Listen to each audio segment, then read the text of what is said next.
The night stretched endlessly across the Arabian desert, the stars shimmering like scattered diamonds over the dunes.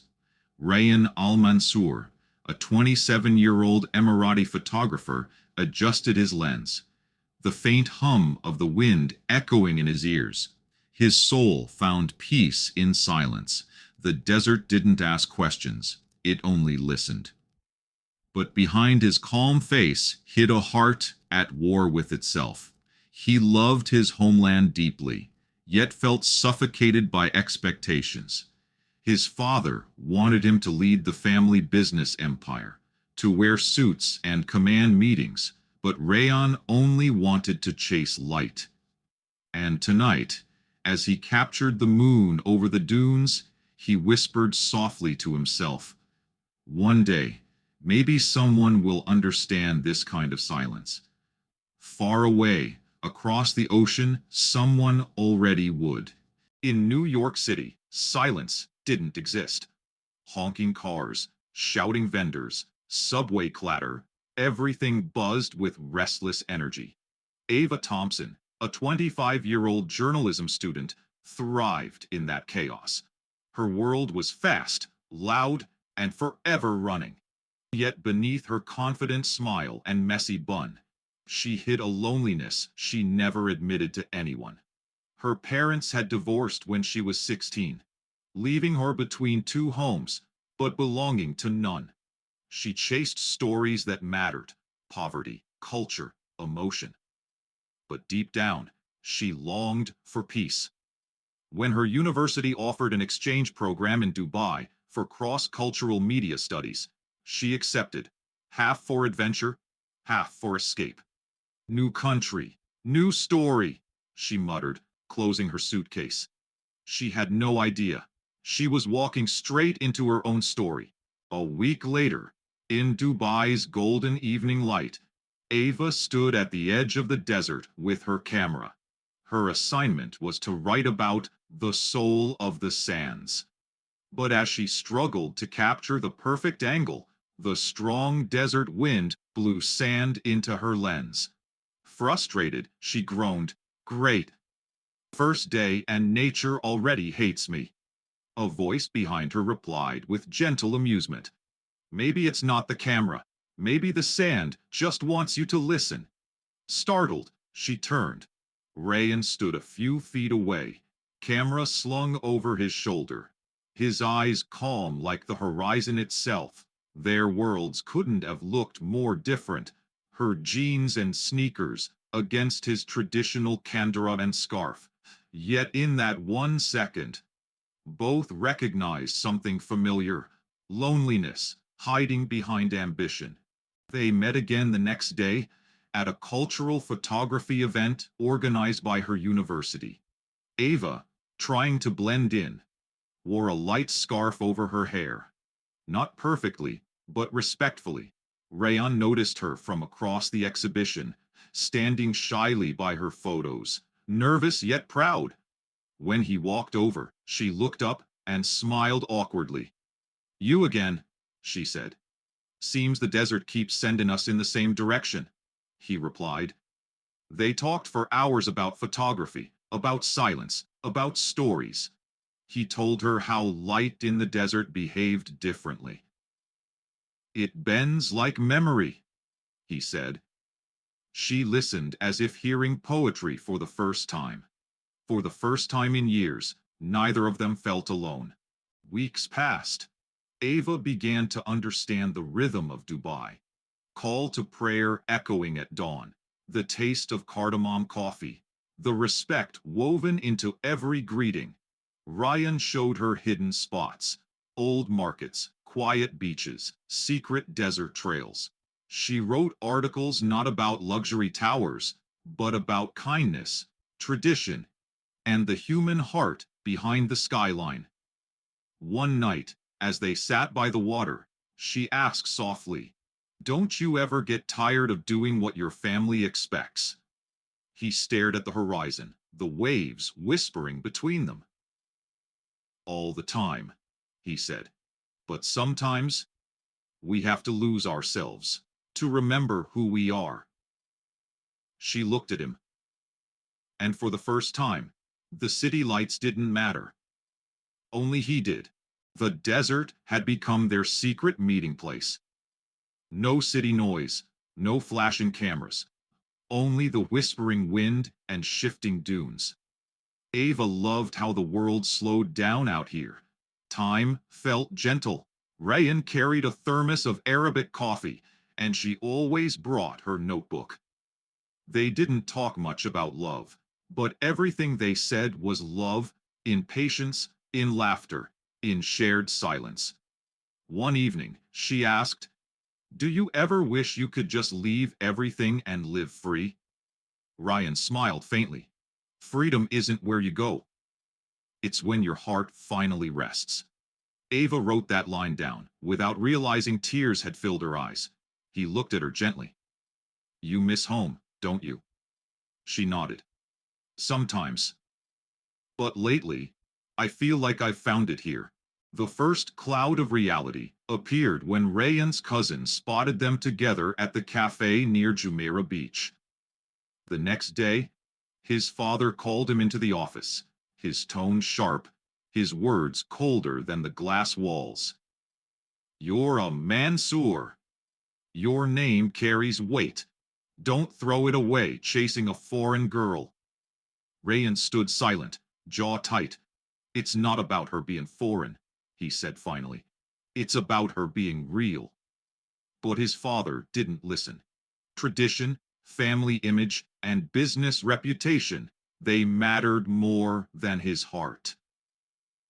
That night, he drove aimlessly through the empty highways, the city lights blurring through his tears. He whispered to the stars, "Why does love always have to ask for permission?"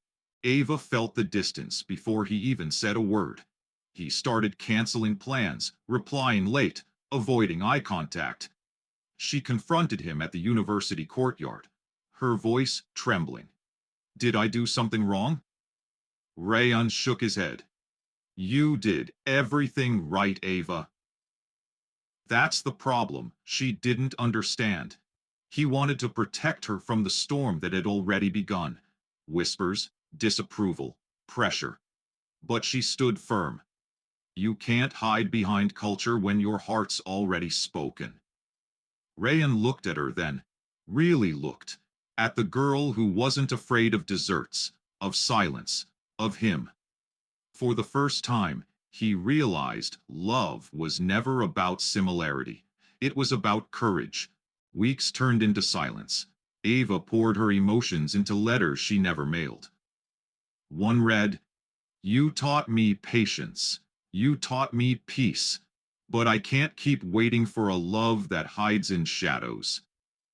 Meanwhile, Rayan sat alone in his studio, surrounded by unfinished photos. Every image of her haunted him. Her laughter in the sand, her curious eyes behind the lens. He picked one photo, printed it, and whispered, "Even if we're worlds apart, I'll always frame you in light."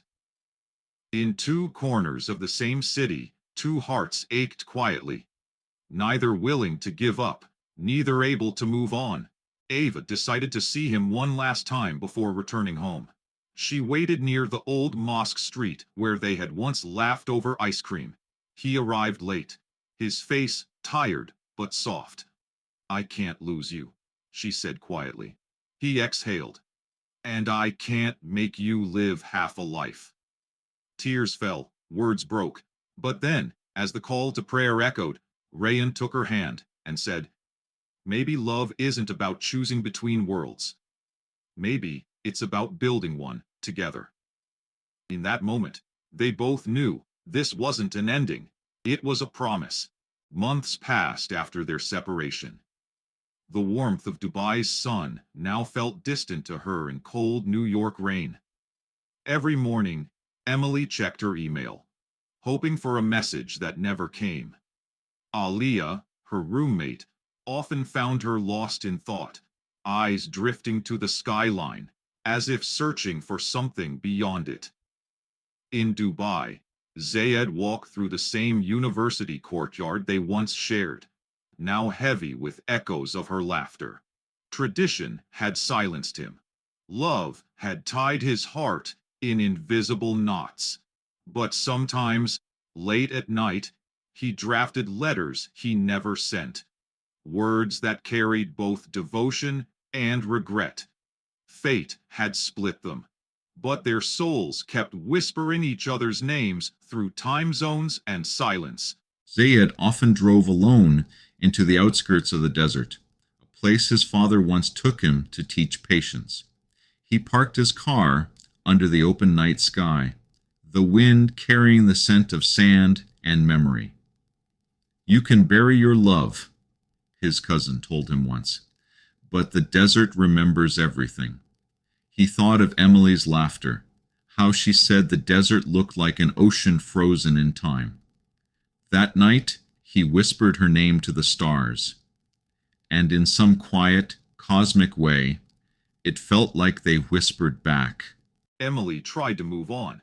She got a new internship at an art gallery in Manhattan, surrounded by vibrant people who lived fast, laughed loud, and loved briefly. But under the city's neon lights, she often felt invisible, like her heart had left for another country and forgotten to return. One evening, during a modern art exhibit, she saw a painting of a desert sky, golden, endless, alive. Tears filled her eyes before she even realized. "Are you okay?" someone asked. She smiled weakly. "Just remembering a place that never left me." Months later, at an international conference in New York about cultural innovation, fate played its hand. Emily was there as an assistant curator. Zayed was there representing a Dubai foundation. Their eyes met across the room. Disbelief, fear, hope, all in 1 second. Time stopped. He took a step forward. She froze. "Emily." His voice trembled slightly, unfamiliar in this new world. She smiled through tears. "You came all this way?" He nodded. "Maybe the desert remembered us after all." They met for coffee after the event. Rain tapping gently against the cafe window. Their conversation danced between laughter and silence, between what they lost and what they still were. Zayed spoke of family pressures, of the unspoken weight of tradition. Emily shared her struggle with loneliness in the chaos of freedom. For the first time, they didn't argue. They just listened. Two hearts, softened by distance, learning that love wasn't about belonging. It was about becoming. Before he left New York, Zayed handed her a small notebook, her name written in Arabic calligraphy on the cover. "It's not a goodbye," he said softly. "It's the start of our next chapter." Emily opened the first page later that night. Inside, he'd written, "Some loves don't end. They evolve across oceans." For the first time in years, she slept without tears. Back in Dubai, Zayed faced his family with quiet strength. He spoke of Emily not as rebellion, but as truth, a woman who taught him courage without dishonor. His father stayed silent for a long moment, then said, "If love teaches respect, it is not against us." The desert wind howled that night, but Zayed felt something inside finally rest. Months later, Emily's gallery hosted a cultural exhibit, Bridges Between Worlds. Zayed arrived unannounced, wearing a tailored suit this time, carrying a quiet confidence that made her heart race.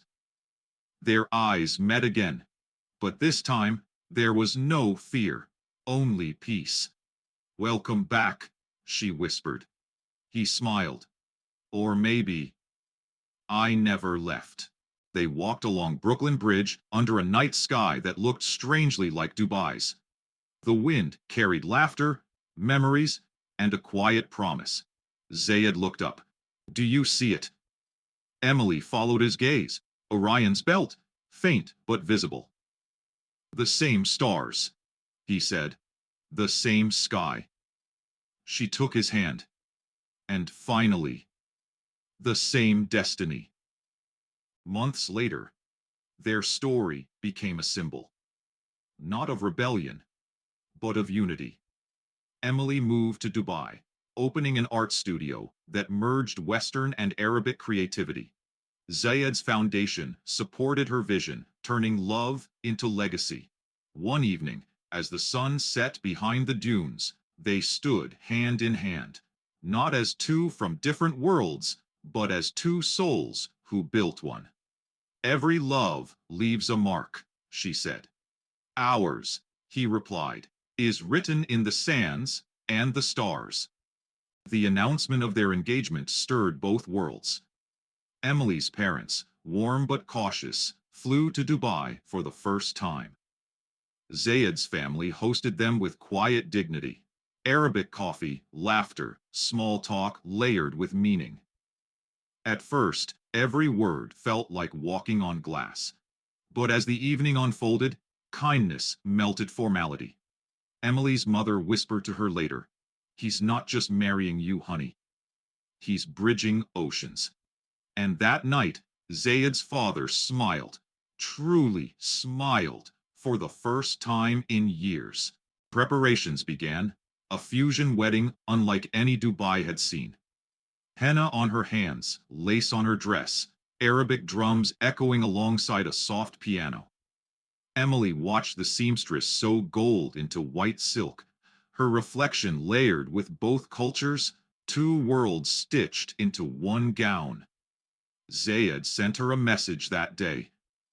The world told us we were too different. Let's prove them wrong. Beautifully. The ceremony was held on the dunes at sunset. Guests from both worlds gathered under an arch of white roses and desert palms. As the muezzin's distant call blended with soft violin, time itself seemed to pause. Emily walked barefoot across the sand, her veil fluttering like a whisper. When Zayed took her hand, the wind rose, almost like the earth itself was celebrating. That night, the stars bloomed like fireworks.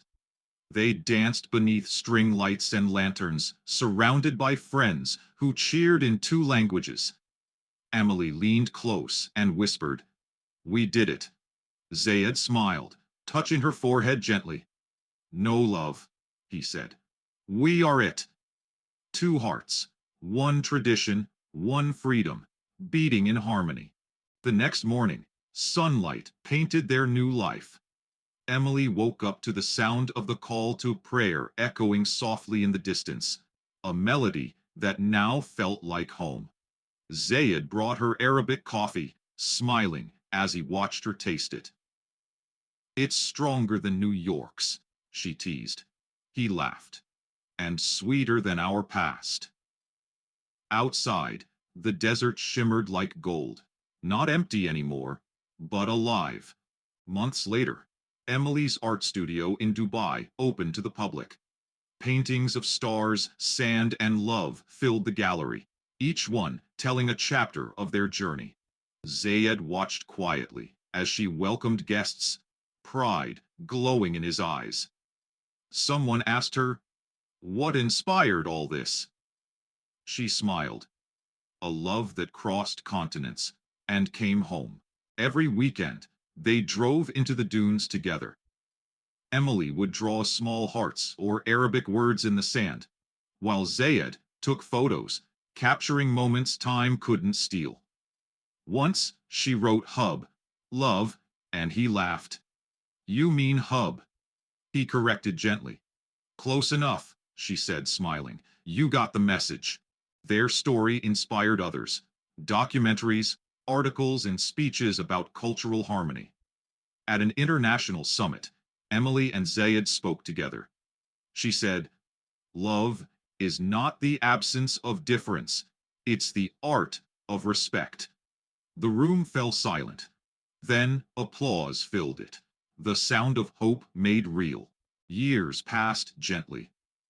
Their apartment walls filled with photos, New York winters, Dubai sunsets, moments that defined a lifetime.